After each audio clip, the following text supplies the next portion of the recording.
Agent Chips, I understand that Abel Danger Global, Plum City, has recommended that on 24 November no one in continental U.S. go through a nude screener staff with perverts deployed by agents of senior executive service or allow their vulva, knockers or bits and pieces to be groped by minimum wage employees that love to get paid to sex up random passengers. Is that correct, Chips? Red Panther, you moist morsel, yes, that is correct. As you know, we sent an email to United States Department of Justice, FA, FBI and the absolutely useless Airline Pilots Union on 8 November suggesting a show of force involving flying objects would be deployed between 8 and 11 November, and 4 hours later 2 missiles were captured on KCBS TV cameras as a failed intercept occurred, embarrassing the Air Force and Navy but coming as no surprise to myself, a loyal Marine who has not vacated his oath of office, by the way, for security purposes. Prove up. Here's a quick shot of pastel dark burgundy, and if you want the full treatment, my 2009 Harley Dyna is parked behind the studio capish. Wow, nice unit, and it looks like you got a pair of 44DS under that red sweater, Red Panther. Show them to me.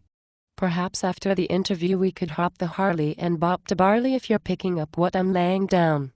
I've got an idea involving the Austin Marriott and the sports bar, but let's get back to the national opt-out of tyranny, as the Association of Flight Attendants might be well served by our pulling it off. Pardon the expression, and I recognize your willingness to pull it off. Thank you very much. You remind me a lot of Ginger Cookie, our Abel Danger agent going to City of London with us for amalgam cornhole cob. Chips, what's with Ginger Cookie, Susie Q, Fanny Galore moving in on my man? Am I not woman enough for you, Chips?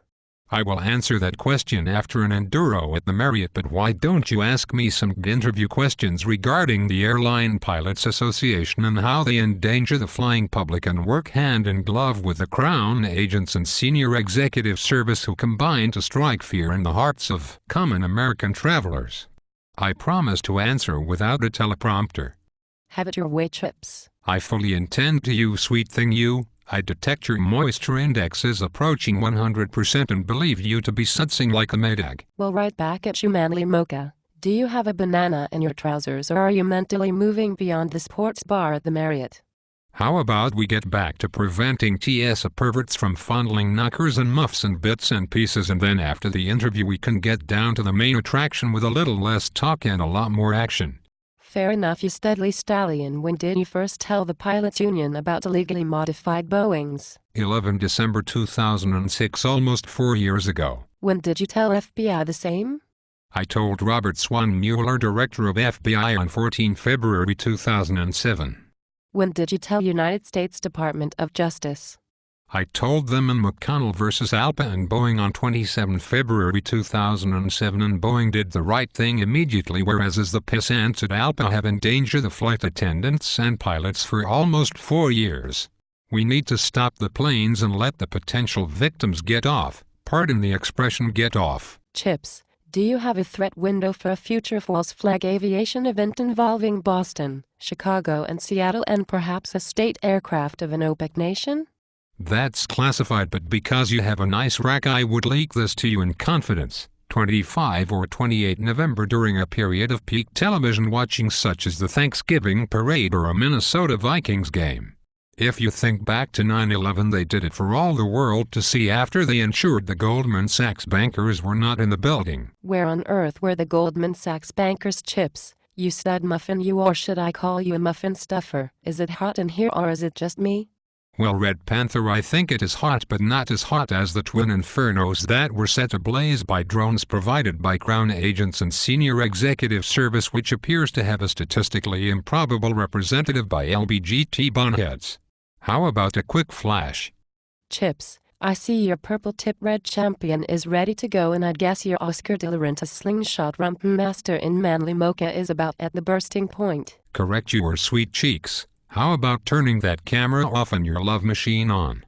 Just answer one question. If you had to identify the single most complicit male and female in the false flag attacks of 9/11, would your answers be Soros and Gorelick? I will reveal my answer in Chapter 14 if you will reveal the sweet spot in room 316 of the Marriott in Austin where they faked a shooting when we last huddled there on 29 September before my trip to City of London to meet with 4 loyal patriots in Kew Garden.